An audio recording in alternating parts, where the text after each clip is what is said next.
Aderina indray ny fiarabanantsika ny tokantrano any manaraka izao fandarana eto amin'ny fahitalavitry ny mbiaisa izao amin'ity alahady 5 ny volana May taona 2022 ity. Ho amin'ity androany ity atao anatin'ny fandaharana satria moa zany vao tsy ela isika vao tamin'ny voalohan'ny volana May dia nankalaza nanamarika izany atao hoe fety ny asa izany dia iompana amin'izay tontolo ny asa izay indray ny loha hevitra hoentinay aminao hitondranay fanadihadiana fohy aminao atao anatin'ity fandaharana ity. Amin'izao fotoana izao dia azo lazaina hoe misedra olana ny tontolo ny asa eto Madagasikara ary azo lazaina hoe porofo hitarafana izany ireny karazana fitakiana sy fitokonana maro ataon'ny mpiasa eo anivon'ny orinasa na miankina na tsy miankina amin'ny fanjakana ireny. Eo ihany koa ny resaka hoe fandroana tsy ara-drary ny mpiasa tafiditra ao anatin'izany ihany koa ny resaka fiahiana ara-tsosialy ny mpiasa ary mbola betsaka ireo mpiasa izay tsy misitraka izany hoe fiahiana ara-tsosialy izany. Hitondranay fanazavana misimisy kokoa anao ato anatin'ity fanadihadiana ity ny mikasikasika izay tontolo ny asa izay. Andao arana vetrany ary. Ny 720 ny mpiasa eto Madagasikara dia miasa eo anivon'ny sehatra tsy manara-dalàna avokoa. Manodidina ny 4 hatramin'ny 5 taona ny tanora miditra eo amin'ity sehatry ny asa ity ary mahery ny roa tapitrisa kosa ireo zaza tsy ampy taona ao anatin'izany raha nitatitra navoaka ny birao-pirenena momba ny asa. Raha ny tontolo ny asa eto Madagasikara no resana dia hita fa mbola misedra olana goavana ity sehatra ity ary isam-bola vato misakana tsy mampandroso ny firenena io olana io. Isan'izany ny fahamaroany ireo tsy anasa. Misy antony telo lehibe no mahatonga io olana arak'asa indrindra io fahamaroany tsy anasa io. Isan'izany hoe tsy afaka miroborobo ny akamaroany ireo orinasa satria be loatra ireo entana farana avy any ivelany ka mamono antoka ny vokatra vokarin'ny orinasa eto Madagasikara ary mety afara amin'ny fanakatonana orinasa mihitsy azy izany. Misy zany ny tsy anasa zany vokatry ny hoe tsy miroborobo ny orinasa satria be loatra ny entana izay afarantsika avy any ivelany ary ny zavatra izay hoanitsika Madagasikara tsy fahitsika zany dia matetika ny vokatra avy any ivelany. Izay zavatra izay mahatonga ny orinasa gasy izay simba sy tsy mandroso zany. Faharoa manaraka an'izay eo ihany koa ny vesatra amin'ilay famoronana asa satria raha mahita ihany koa fa ny tompona orinasa dia misy leo ahetra isan-karazany izay tsy maintsy aloha izay mitambesatra amin'ny orinasa ka tsy omena tsiny koa ilay mpampiasa satria tena mavesatra be zany zany hoe charge ho an'ny mpampiasa zany. Fahatelo ihany koa zany manaraka an'izay dia be da be koa ny olona izay tsy voafana arak'asa zany fanandrefy amin'izay. Manoloana ireo zavatra ireo nefa dia mbola tsy tena hita hatreto ny fepetra raisy ny fitondram-panjakana zany. Mbola misy ny ezaka izay atao fa tsy mbola tena fanandrefy. Ny antony dia satria tsy misy ilay fampidiniana ara-tsosialy satria ny mpiasa dia manana sosi-kevitra betsaka hoentina hanatsarana an'izay tontolo ny asa izay fa matetika dia mandray fanapahan-kevitra irery ny fitondram-panjakana. Ohatra fotsiny raisiko hoe ilay fanapahan-kevitra zao ilay fandroahana mpiasa izay ataon'ny fanjakana amin'izao fotoana izao ao amin'ny ministeran'ny serasera ohatra fotsiny fanapahan-kevitra irery izay sady tsy mifanaraka amin'ny lalàna io manabe isan'indray ireo olona izay tsy anasa zany izay mifanohatra raha teo ihany koa zany amin'ny politika fanjakana ankapobeny. Betsaka amin'ireo mpiasa eto Madagasikara no hiara-ny tsindry azo lehina ataon'ny mpampiasa azy. Eo ihany koa ny sifisiny ny fifanarahana arak'asa sy ny tsy fananjana izany. Mety anasokajiana ilay orinasa tsy ao anatin'ny ara-dalàna nefa ity tsy fifanajana eo amin'ny fifanarahana arak'asa ity ary indrindra ny tsy fanajana ny zon'ny mpiasa amin'ny maha-olona azy. Isan'ireo niaran'izay tsy fanajana ny zony izay ireo mpiasan'ny ministera ny serasera sy ny kolotsainy sy ny mpiasan'ny aino amanjerim-panjakana miisa 420 mianadahy. Noroasina izy ireo noho ny antony tsy mazava araka izao fanazavana izao. Misy ireto namanay mpiara-miasa aminay reto ECD 420 isany ao amin'ny radio, télé ary ao amin'ny CNV. Voaroka izy ireo tsy andrariny. Ny lazana azy hoe tsy andrariny dia izao. Nandritra ny fotoana ny asa tana maro dia tamin'izay vokatra izay asa tana maro izay na voarokan'izy ireo. Rehefa jerena ny lalàna mifehy asa dia tsy ao anatin'ny obligation io asa tana maro io fa fanapahan-kevitra communiqué nanina tao amin'ny conseil de gouvernement tamin'ny 27 mars hoe lancement any asa tanamaro reo voaroko reo mariana tsara fa nandeha nanatrika le asa tanamaro ary tena niasa izy ireo ary tena navita ny asany fa inona no navoaroko azy hitantara ny tenako araky ny lazain'ireo ankizy ireo mariako aloha fa za tsy nanatrika fa zazany birao an'ny syndicat an'ny ministerany serasera sy ny fifandraisana amin'ny androm-panjakana zay ny nisy aloha satria zay ny voatsangana dia izahay zany manana andraikitra hiaro an'ireo mpiara-miasa aminay ireo zao ny zavatra nitranga tamin'ny 12 ora sasany nilaza ramatoa ministra hoe afaka mandeha manao paozy nareo lasa nandeha nanao paozy ireo ankizy ireo dia nandeha nitady sakafo tao nitady rano sotroina tao nihinana composé tao no nisotro rano fotsiny tao nitady sigara mariana fa amin'ireo olona ireo voaroko ireo misy bevoka ary ireo olona ireo dia manana vady aman-janaka mamelona tokantrano daholo misy amin'izy ireo efa niasa 10 taona efa niasa 9 taona 5 taona 2 taona angamba ny zandry indrindra verina any amin'ilay asa natao ary nanao ilay asa izy hoe aho teo dia niditra tamin'ny toerana anankiray izay nilazaindrareo hoe bara ilay izy izay moa ny zavatra misy tany mahitsy ilay toerana hôpitaly mahitsy dia ny sakafo dia nitady sakafo maivana zany zareo satria tsy ampy ilay sakafo nomena ny asa mafy dia mafy ry zareo efa tamin'ny maraina be niainga tamin'ny 9 maraina niainga teo amin'ny bibliotèque nationale dikan'izany zany mety tsy ny sakafo maraina izy ny asa nataony nandoko trano izay tsy asa mihitsy zany dia rehefa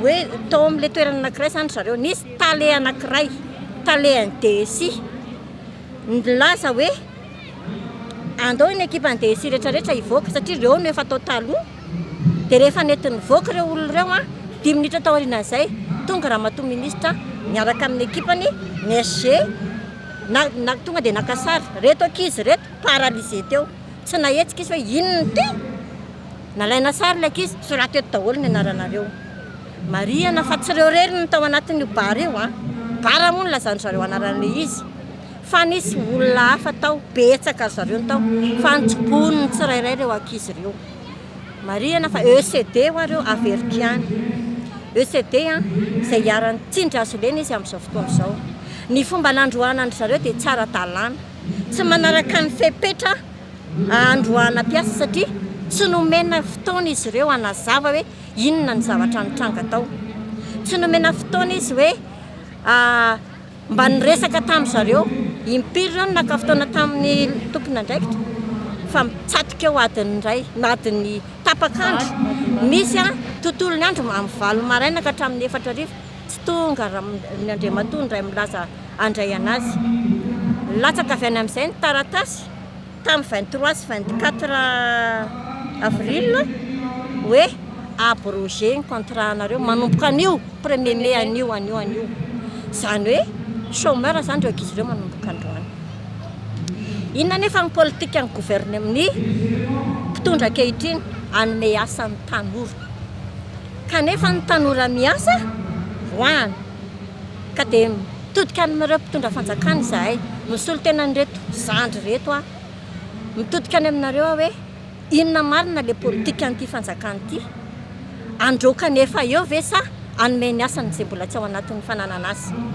izay zany nitodianay any aminao andriamatoa filoha mba angatahanay hijerenao an'izao zava-misy ao amin'ny ministeran'ny serasera sy ny kolotsaina izao fa tsy rariny loatra mafy loatra ilay tsindry azo lena mahazo ny ankizy tsy ankizy mpiasa satria olona manambady aman-janaka ireo olona manofa trano ireo misakafo isan'andro ireo ary mbola mampianatra ny zanany ireo ny vokatra izay inona ny mety ho vokatra izay be dia be ny mety ho vokatra izay zavatra izay anjaranao atsipany aminao ny teny fa ianao ny lehibe eto ankehitriny ianao mitondra ny malagasy rehetrarehetra everiko fa tsy politika anao ny ampijaly ny malagasy fa hanala ny malagasy ao anatin'ny fahantrana sy ny fahasahiranana amin'izao ihany koa efa rehefa miozongozona ihany koa ny sezan'ireo mpiasa eo anivony antenimerandoolony tandindomondoza ity androm-panjakana ity ary afara amin'ny fanafoanana izany araka ny efa nambarany fitondram-panjakana. Mpiasa mahery ny enjato anefa no miasa eo anivony ity andrim-panjakana ity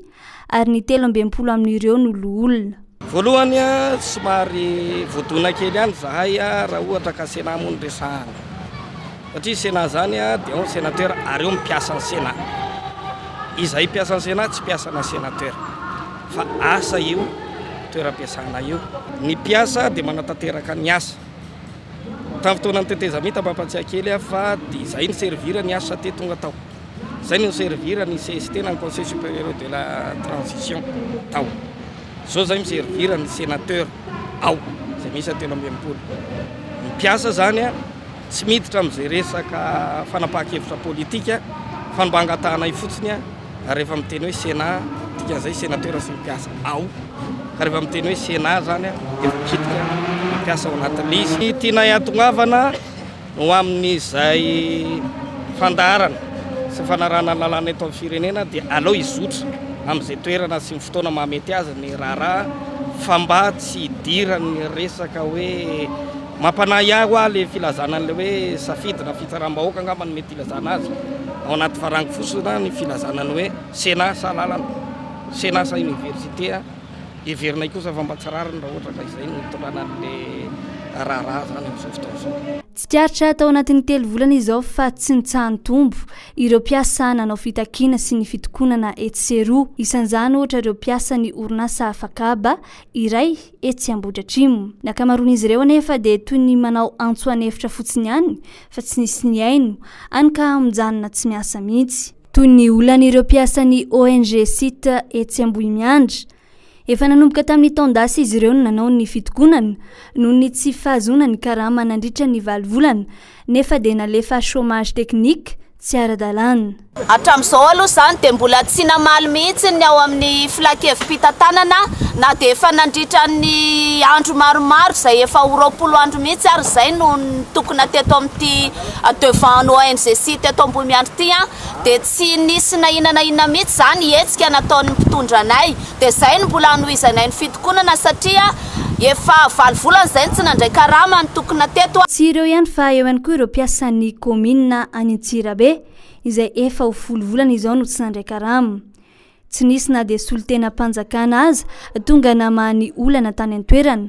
Any ka efa mananika ny 2 arivo mahery ireo antota taratasy fiterana sy filazam-pahafatesana no tsy voakarakara noho ny fikatson'ny asa. Eo ihany koa ireo sendika ny auto-école eto Madagasikara izay naneho ny tsy fankatoavan'ny karatra fahazon-dalana mamily plastika na ny permis biometrika. Manamafy ireo fitokonana samy hafa ireo ihany koa ny fitakiana nataon'ireo sendika eo anivon'ny fananantany. Tao anatin'ny fehim-potoana izay napetraka famahana ny olana misy eto anivon'ny samparazana fandrefesantany sy fananantany dia mitoetra ny fampidiniana fitadiavana vahaolana. Teo anatrehan'izany dia lalana vaovao no hanohizana ny tolona izay efa natomboka ka antenaina amahan'ny olana. Noho izany dia ato aloha fitokonana mandra-pavita ny dingana efa natomboka. Manasa ny ambaratonga-pahefana misy eto amin'ny firenena izahay mba hanao fijery tsy mitanila manoloana ny zava-mitranga misy amin'izao. Na izany aza nefa dia tsy mikely soloka ny rehetra amin'ny hatratrarana ny tanjona izay efa napetraka ho fanatsarana sy fanadiovana ny tontolon'ny asa. Sehatra samihafa, université, orinasa, fikambanana maro miankina na tsy miankina amin'ny fanjakana dia samy mivoaka tamin'ny fahanginana avokoa indrindra fa tamin'ity taona ity. Tsy misy fitoniana ara-tsosialy eto Madagasikara, profon'izany ireo fitokonana sy fitakiana marobe ataon'ireo mpiasa ireo. Ny fisian'ireny fitokonana isan-karazany ireny izay mitranga zany dia ino zany ny ahafantarana fa misy ny tsy fitoniana ara-tsosialy eto Madagasikara. Dikan'izay zany tsy voatena voafehin'ny fitondram-panjakana zany tamin'ny fandraisana tanana ny fanjakana ny fitondrana ny hoe ahoana ny fomba hoentina atongavana amin'ilay filaminana ara-tsosialy. Ny antony nahatonga an'izay dia satria zao tsy fisian'ilay hoe fifampidiniana ara-tsosialy marina izay tokony ho ataon'ny fitondram-panjakana. Efa voalaza zany ao anatin'ny tsaikefa ny arahana amin'ny OIT fa raha tsy misy ny fampidinana ara-tsosialy tsisy mihitsy zany hoe fampandrosoana zany ary tsisy ny fitoniana ara-tsosialy. Dikan'izay zany a tena marika zany fa mbola tsy milamina zany a ny fomba ny hoe nandraisana n'ilay fitondrana tao anatin'izay 3 volana voalohany zay a mbola tena misy ezaka tao. Ny ezaka tokony nataon'ny fanjakana aloha zany zao dia hoe tsy manao fanavakavahana. Hita tamin'ny farany teo zany zao dia niraisin'ny fitondram-panjakana ny syndicat privé miaraka amin'ireo mpandrara privé. Amin'izao kosa zany a raha ny tokony ataon'ny fitondram-panjakana dia mandray koa miaino ny syndicat ty amin'ny secteur public sy ny ireo mpiatsehatra amin'izay zany hijerevana ny fandaminana. Raha ny tena marina aza dia tokony hatsangana mihitsy tahaka ny any a Sénégal ilay hoe Haut Conseil pour le dialogue social. Zay afahana misoroka ny reny disadisa rehetrarehetra reny a, afahana mandray ny olana rehetrarehetra ary afahana mamahany zany a ao anatina rafitra mazava tsara mba tsy hitongavana le izy any amin'ny grevy. Ny fitokonana dia zo fototra voalaza ny lalam-panorenantsika, voalaza ny lalàna fihany asa na ty amin'ny privé io, code de travail na ty amin'ny fanjakana, statut général des fonctionnaires, voalaza ihany koa anatin'ny droit de l'homme. Dikan'izay tokony misy ezaka ataon'ny fitondram-panjakana zany hoe hatreto zany aloha dia mbola hita ihany fitavozavozana eo amin'izany hoe tena fandraisana tanana ny toetra raha amin'ny ara-tsosialy hoentina mampandroso ny firenena zany. Mbola vitsy amin'ireo mpiasa malagasy ihany koa no misitraka ny fiahiana ara-tsosialy ny mpiasa, indrindra ho an'ny mpiasa eo anivony orinasa tsy miankina. Maro amin'izy ireo no tsy misy fiantohana na ara-pahasalamana io na eo amin'ny lafin-javatra hafa. Manana andraikitra goavana amin'ity tontolon'ny fiahiana ara-tsosialy ny mpiasa ity anefa ny fitondram-panjakana ary tokony ho lahara-pahamehana izany. Ireo le mpiasa eo amin'ny sehatra izay miahatena tsy voakasika mihitsy ny fiahiana ara-tsosialy. Eo ihany koa zany ireo mpiasa ohatra hoe amin'ny sehatry ny fitaterana, hitantsika amin'ireny transport reny transporteur zany tsy voakasika ny fiahiana ara-tsosialy io. Efa misy ihany ny fandarana asa ataon'ny CNAPS zany arahany amin'ny syndicat zay isorana ny CNAPS mikasika an'izany hoe mba hampitomboana ny isan'ny olona zay tafiditra ao anatin'ny fiahiana ara-tsosialy zany. Kanefa ny fanjakana zany a hitako hoe hatreto aloha zany a tsy mbola tena mandray andraikitra loatra. Tokony mba miditra tsehatra zany ny fanjakana amin'io manampitosika ny fiahiana ara-tsosialy io. Ny fiahiana ara-tsosialy ho an'ny tambanivohitra, ho an'ny amin'ny sehatra tsy miankina, ho an'ny amin'ny sehatra miahatena. Ireo le mpiasa ny anivon'ny collectivité territoriale décentralisée ireo tsy ho tanteraka mihitsy ireo raha tsy misy mitosika avy amin'ny fanjakana. Eo zany dia tena mametraka mihitsy zay hoe mba ilaina tahaka ny any ivelany a mba misy ny subvention koa mba tokony anampiana tosika ny fiahiana ara-tsosialy. Ireo rehetra voalaza ireo no isan'ny olana sedrain'ny mpiasa malagasy. Ny voalohan'ny volana meteo ary dia nanamarika ity fankalazana ny fetin'ny asa ity ireo syndicat ny mpiasa rehetra misy eto Madagasikara. Nisy araka izany ny tatitra nataon'izy ireo. Andron'ny mpiasan-droany zany hoe fetin'ny asa dia amin'izay hoe hiavaka satria eto no tanterana eto amin'ny mpiasa eto androany zany izay vokatra tao anatin'ny dimanche natao miaraka tamin'ny mpiasa sy ny syndicat nandritra ny androandro teo amin'ny 300 mahery sy ny vokatry ny latabatra boribory mikasika an'io resaka karama farany ambany sy ny fampitovianany marika rama, ny fiahiana ara-tsosialy mpiasa rehetra ary ny fampidirana mpiasa fanjakana ireo mpiasa mbola tsy raikitra amin'izao fotoana izao. Tao anatin'izay no niarany mitovy ny hevitra hoe azo atao no manatanteraka an'ireo fitakian'ny mpiasa ny syndicat ireo fa izay fotsiny le hoe ilana ilay misy dingana maromaro zay tsy maintsy atao miainga voalohany moa any amin'ny fikitihana lalàna. Dia zay zany natonga hoe tsy maintsy aorianan'izao dia isy ny fampandrosoana no anatin'ny ady-hevitra dialogue social ny ao atao zany eo amin'ny tompon'andraikitra rehetra ahafahana miroso haingakaingana eo amin'le fanombohana satria tsy indray andro ny vita izy io fa tsy maintsy misy fotoana maromaro ka mba ahafahana hoe mahatratra n'ilay tanjona dia zao dia efa hoatomboka zany ny fidinana ny dingana voalohany ho amin'izay fampiarana an'ireo lohahevitra telo ngezabe hita hoe maika ao anatin'ny vina syndikaly ireo. tao anatin'ny folo taona zao dia voamaika ny antombo ireo tsy anasy eto Madagasikara. Tao ireo very asa vokatry ny Kristy amin'ny taona 2024. Tao ireo tsy afaka nanohy ny fianarana intsony noho ny fahalafosany vidim-piainana, saingy tsy mahita asa sahaza ho an'ny tena koa anefa noho ny tsy fampiny ny traikefa ananana. Etsy ankilany, miha-miroborobo ireo orinasa vahiny eto amintsika ary manomboka tsy mahazo toerana ireo orinasa malagasy. Raha toa ka efa ao anatin'ny sehatry ny asa miankina na tsy miankina amin'ny fanjakana indray, dia tsy maintsy misy hatrany ny olana araka ny efa voalaza teo aloha. Eo ny fiahina ara-tsosialy, ny tsy fanajana ny zon'ny mpiasa, ny fanaparam-pahefana isan-karazany, ny fandroana tsy ara-drariny ny mpiasa, ary indrindra ny tsy fisitrahany ireo mpiasa ny tampi-karamany. Olana goavana ao ambadika ireo matetika ny kolikoly avolenta sy ny fitiavam-bola, any ka miatra any amin'ny mpiasa madinika ny vokany. Matoa nefa mbola mitoetra mandrakariva eo anivon'ny orinasa iray ny tranga toy io, dia tsy ny ao amin'ny orinasa intsony no iengan'ny olana, fa ny fampiarana ny lalàna, ary indrindra ny fijeren'ny fitondram-panjakana akaiky ny olana fototra misy eo anivon'ny orinasa ka tonga ny mpiasa malagasy isitraka ny zony. Dia izay indray no azo natolotra tao anatin'ny fandaharana tamin'ity androany ity ny resadresaka mahakasika ny tontolon'ny asa eto Madagasikara sy ny mikasika ireo mpiasa malagasy amin'ny akabeantsika. Voafetra ihany moa fotoana tao anatin'ny fandaharana dia mamy fotoananao indray izay amin'ny heriny anio toy izao hitondra lohahevitra vaovao anao. Mandra-piresaka ary tompoko.